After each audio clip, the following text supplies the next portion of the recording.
Folks, there is some blue sky out there in the west, which won't make a difference if there's aerosol.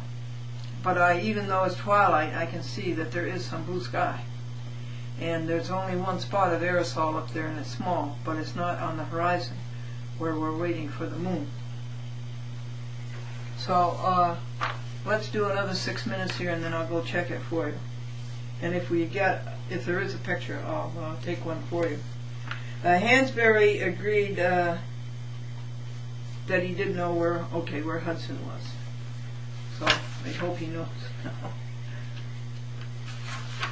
Or again, hASBURY addressed the plaintiff properly by name, Glendora, and he did so at least 30 times.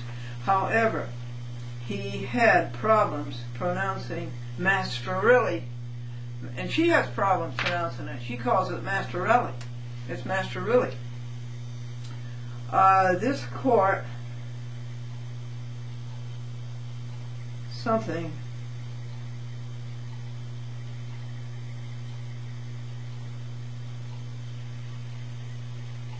I guess it's telling you that from the beginning this court has misspelled her name.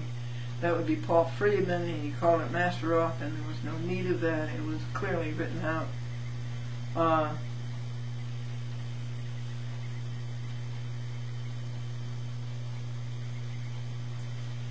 And the dirty defense creeps into the picture deliberately, confusion, obfuscation, so that the plaintiff has to spend treasure minutes correcting their misinformation. And apparently hASBURY belongs to this band of obfuscators. And about the appellate term, Glendora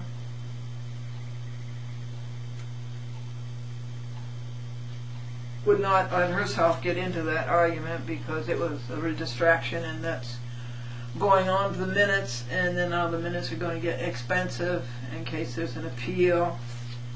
So Glendora stayed away from the appellate term. She focused on Glendora versus Sadley, which everybody should have focused on.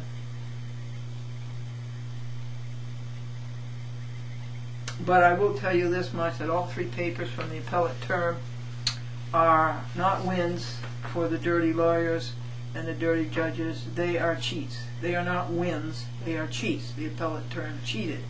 Furthermore, they are total nullities. The papers are null and void because not one of them is signed. It has to be signed by 3 judges. Not one of them is signed. Additionally,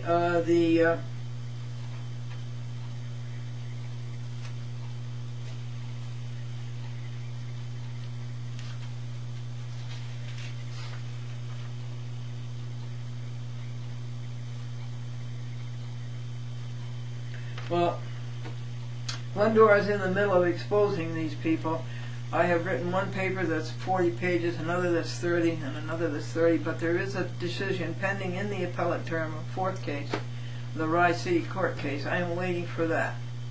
And if they do their usual, then these other 3 papers and the Rye City Court paper, or whatever they say about that, are going to explode in their faces.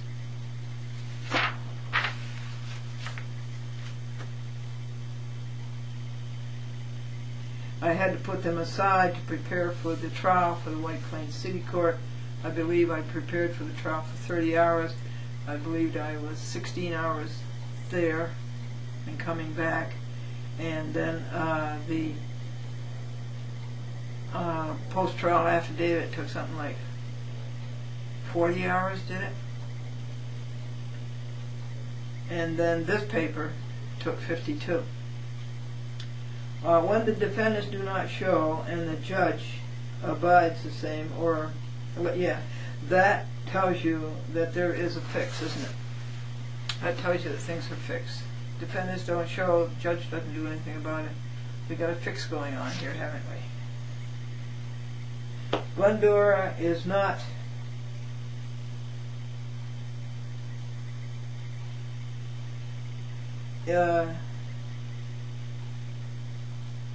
unhappy in the face of this disgusting corruption. She is at peace. She did her work 100% right. She did it as best anyone could do it. And Glendora told hASBURY that she never got the proof that she asked for 10 times, that Sarok really represented Satterley, and that he represented Cecilia. That's from Carmody Waite. Now, the Virago, the Amazon, Zoe Jasper, said that she represented only Sadley, Stevens, Burke, and Burt. That meant that Sarok and Cecilia had nobody in court to represent them, and they were in default. I'll go back and say again, Sadley was in default a year and a month ago when they didn't show up at the hearing, and thought that they could send Sarok to represent him. But Sarok is a defendant, and he cannot defend a co-defendant. Glendora told hASBURY again that a defendant cannot represent a co-defendant, and further she told hASBURY, standing at the bench, that Sarok never served Glendora by regular mail. No matter how you serve a person, whether it's return receipt requested, certified mail, or whether it's overnight express mail, no matter how you serve a person, you still, even if you serve them personally, in persona, you still have to serve them by regular mail. And if you don't, the service is a bust.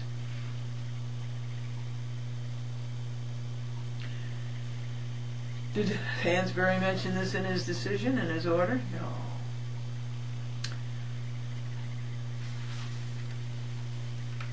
So that was an important point to make. That's procedural, not on the merits.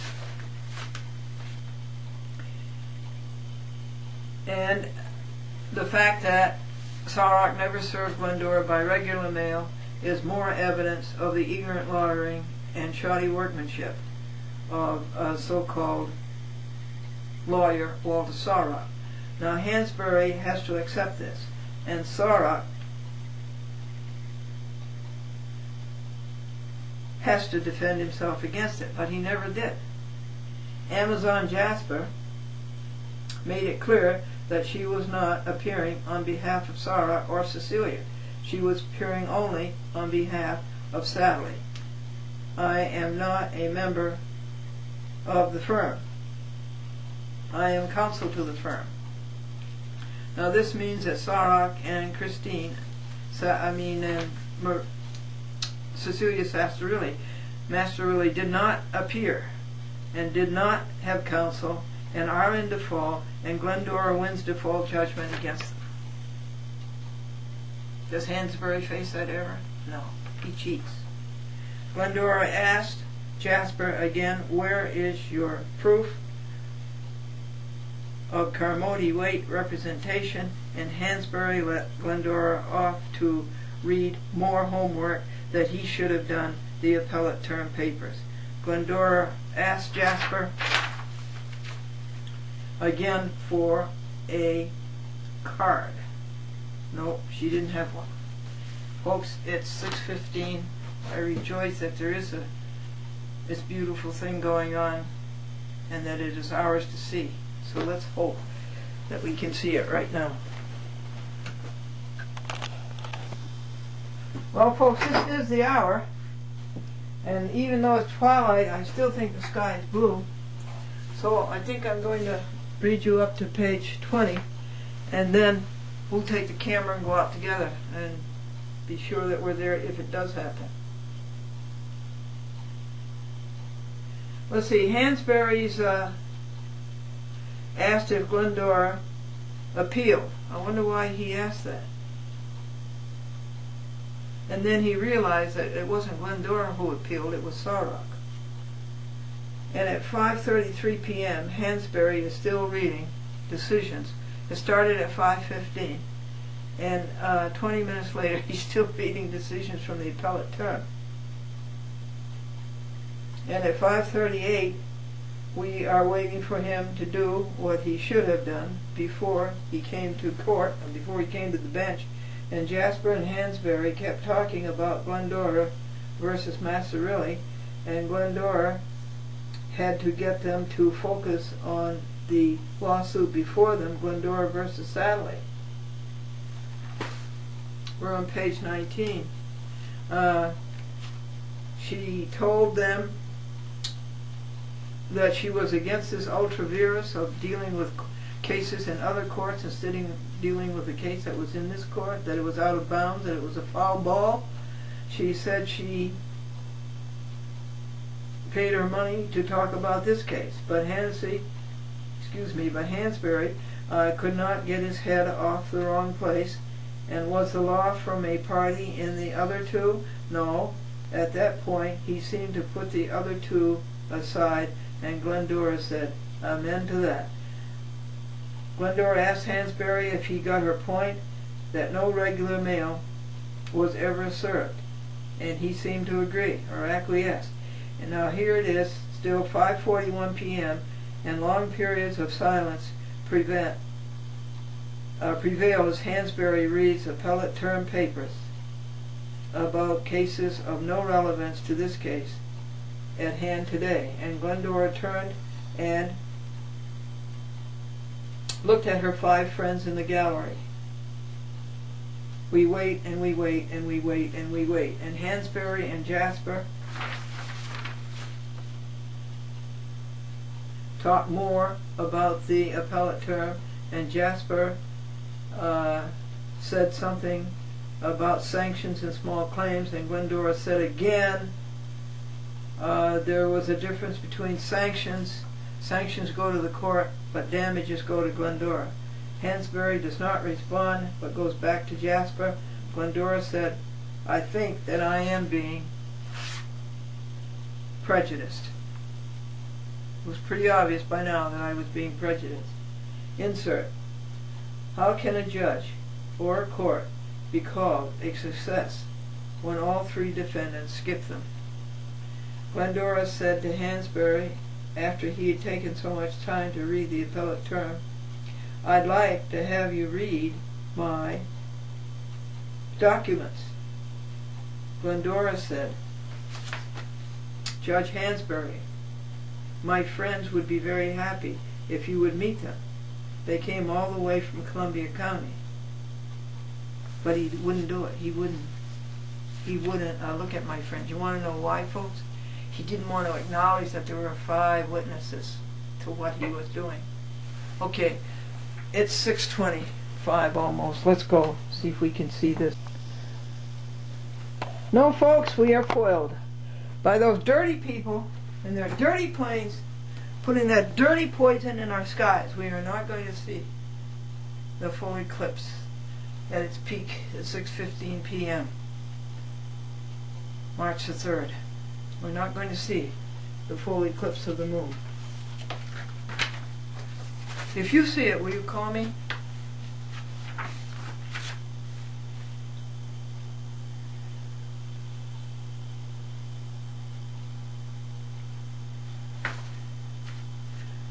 So we resume page 21 on Glendora versus Sally, Stevens, Burke, and Burr, and we resume this report of the miserable performance by Brian hASBURY, a part-time White Plains City judge.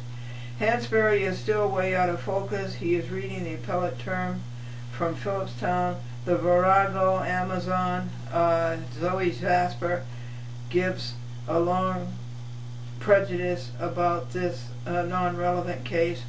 It is just to poison the judge against Glendora. It is a decoy to keep Glendora from presenting her evidence that Sadly et al. Owe Glendora $5,000 damages for ignorant lawyering and shoddy workmanship. Glendora tries to get a word in, but is interrupted by hASBURY.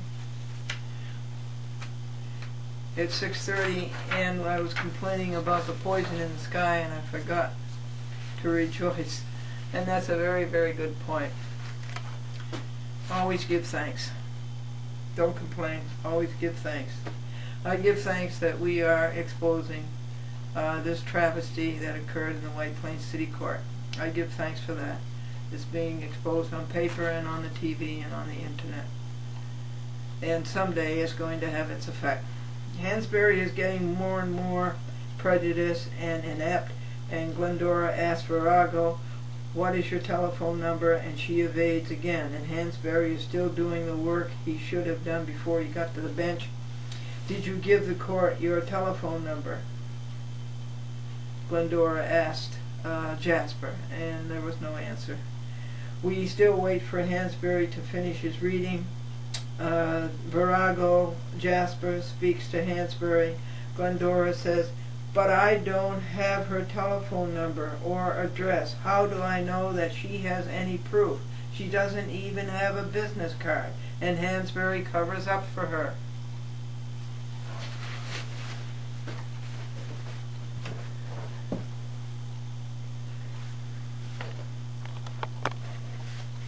Just a second, let me check something.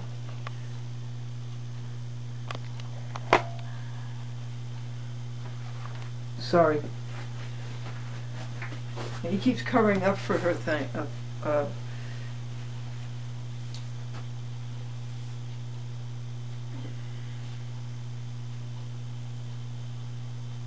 And it's an outrage. And Glendora says to the Jasper, "Is your address 230 Park Avenue?" And she dodges that. And Glendora says to her, "I don't think you answered my question. Judge hASBURY, I want proof." Here, hASBURY defends her. He is getting increasingly pro to her and anti to the plaintiff. He also raises his voice to scare Glendora out of it, her just a man, and to cover up his incapability. Oh, you have to line this up for the graphics. Oh, that's too far. Glendora tried to say that the assumption was false about jurisdiction, that Saurox had made a fake defense. "And you wrote the decision on jurisdiction, didn't you?" Glendora said to hASBURY. And hASBURY denied it. Later, as he's looking through the file in court at the bench, he retracts that. "Yes, I wrote the decision on jurisdiction. He wrote it in my favor and against Saurox." The court did have jurisdiction. Well, prima facie, the court had jurisdiction. It was a weak, and it was more than weak, it was a failure, the jurisdiction defense. And this is the ignorant lawyering and shoddy workmanship that cost Glendora so much money, and she was trying to retrieve it in the White Plains City Court. Glendora had spent 30 hours Monday through Tuesday getting ready in order to be prepared at this trial, and I went through everything, and Saurox papers showing one instance after another of ignorant lawyering and shoddy workmanship. And hASBURY is wasting all that preparation. And he was making a hodgepodge of everything. Why shouldn't he just plainly abstain and let Glendora prove her case as a good judge should? You know why? He wanted her to lose. If she does, it is his fault. It's his fault. He will do what is best for himself, not his city, not his county, not his country. And you said even though Glendora had sent them a copy, and that was only a courtesy copy, Glendora says to hASBURY, that the court itself had served. Sadly, had served Saurox and had served Cecilia, the court itself. And this goes back to my whole gravamen, in this case, shoddy workmanship and ignorant lawyering. They should know in small claims that I don't do the service. The court does the service. You already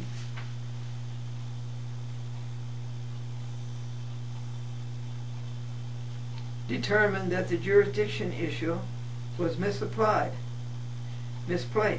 So they have no argument on jurisdiction.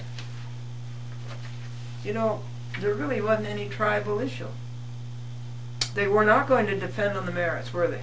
That means I didn't have to present any merits, because they weren't going to defend against them. They were going to defend against jurisdiction. And hASBURY already ruled 3 times that there was nothing wrong with the jurisdiction. So there really were no triable issues. You understand, Glendora didn't want the trial. Sawrock wanted the trial, and he wasn't even there. All these people are so corrupt. hASBURY starts defending the defendants. And he says Cecilia Masteroff. And Glendora, in exasperation, says, "Oh, please. It's Cecilia Masteroff. You know, the least you can expect of a judge and clerks is that they read. Is that they can read a caption and spell it right." So finally, hASBURY realizes that he has to have a trial, and he cannot eschew it any longer. He asks Virago Amazon Jasper if she has any witnesses. She certainly does not. And on that basis alone, hASBURY should awaken. Not one defendant is present in persona. He told Glendora to take the witness stand. Well, it is about time, and it's about 5:30 p.m. Nothing yet is accomplished. I misread that. It's 5:50 p.m. I heard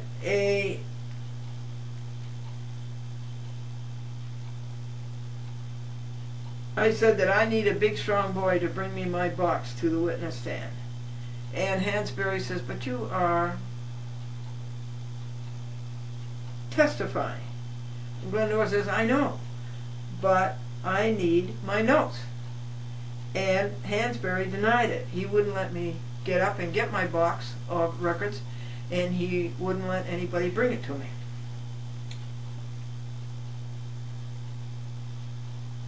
He made Glendora answer without consulting her notes. And don't you think that's outrageous? He was good about addressing Glendora by name, Glendora.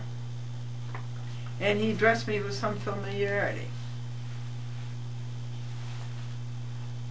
Now, I don't know him at all. I've only seen him in court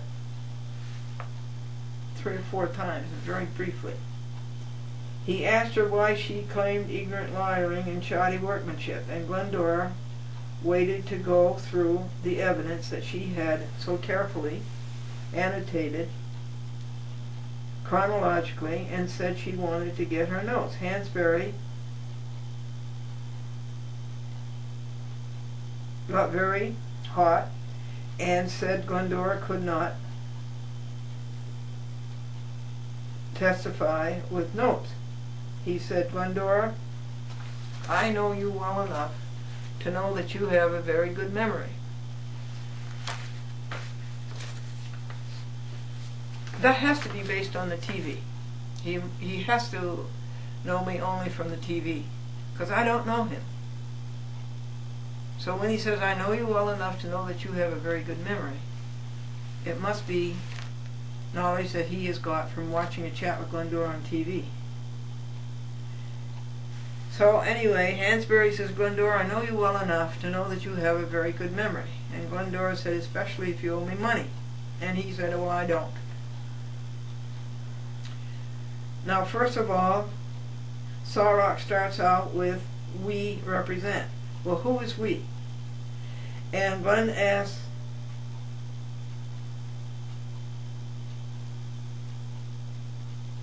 and Glendora did want at that point to go through all of Sawrock, Sally, Cecilia, ignorances chronologically. And she had them all in a row in her papers that hASBURY obstructed from her.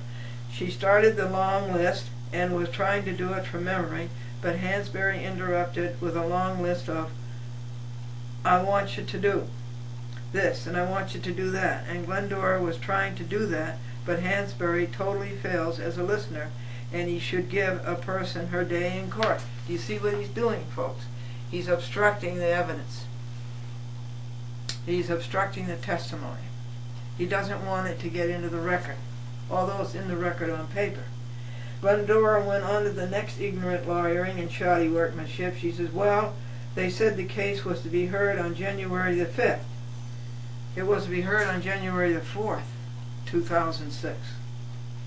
Then, instead of letting Glendora get her notes and go through Sarok's ignorant lawyering and shoddy workmanship in chronological order, he aborted the same and checked its development in its rudimentary stages. So the trial really never left its rudimentary stage. He aborted it. So stop here. Glendora is going to present the ignorant lawyering and shoddy workmanship now to you, since hASBURY didn't know enough about being a judge to hear it. This was a no-hear hearing. Decision is made. Here starts the chronology. It must be heard by somebody because the person who should have heard it failed his duty to city, county, state, and country. And who is he? He is Brian hASBURY. We are up to page 30. Almost. And at this point, I stopped as I was writing the chronology, and I made the post-trial affidavit showing that Sadly was in default way back on January the 4th, 2006. That Sarok and Cecilia were in default this very night, the night of the trial. They weren't there January 24th, 2007, a year and a month later. And I said on that alone, I should win the $5,000 by default. But I said if that isn't enough, on the merits, here I have 96 counts of ignorant lawyering and shoddy workmanship by law firms Sadly, Stevens, Burke, and Burke, and by counsel for them, Walter A. Sarok. And then I waited for hASBURY's decision to come. It was a mess. It was wrong from the beginning. It wasn't even about my case. And he made at least 10 mistakes in it. And I'm going to sue hASBURY for shoddy judgmentship and ignorant judgmentship and shoddy work. And so when hASBURY did that, then I resumed my chronology of what happened to trial. By now it's about, the trial started at 5:15 p.m. and by now it's about 6:10 p.m.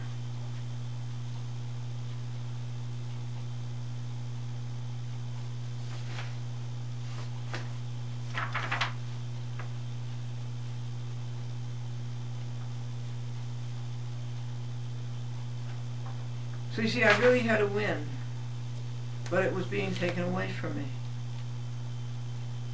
by dishonesty at the hands of Brian hASBURY.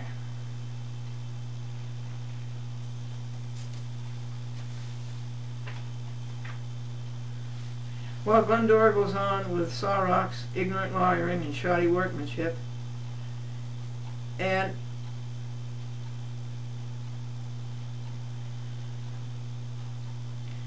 the order to show cause said that the order to show cause should be served by certified mail, return receipt requested. Well, Sarok couldn't even do that right. He served it by overnight mail. And remember, he never sent it by regular mail, so that blows the service. And service of an order to show cause to a post office box is stupid. An order to show cause is a hurry-up motion, and it has a deadline date on it. And if you don't answer, if you don't show cause by that date, then you lose. So I may not go to my post office for 4, 5, 6, 7 days at a time. And so there it sits. while the deadline passes. It should have been served in persona. Ignorant lawyering and shoddy workmanship. Sorok left out the affidavits and the memorandum of law.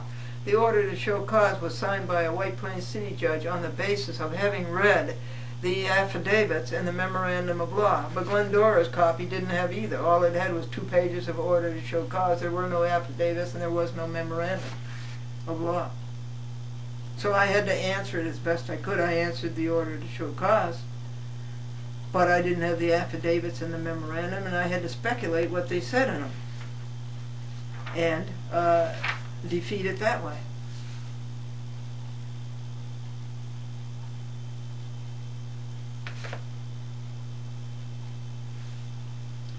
Again, hASBURY did not do his homework, as he did not in reading the 3 appellate term papers before the bench instead of at the bench. And Glendora has delivered confirmation in all 5 persons that she served her post-trial affidavit to. And what hASBURY has done here and in the first 30 pages herein, it violates CPLR Section 100, 200, 300, 400, and 8,000 against public policy, because Glendora has the presumption that a judge knows the law and that he knows conduct.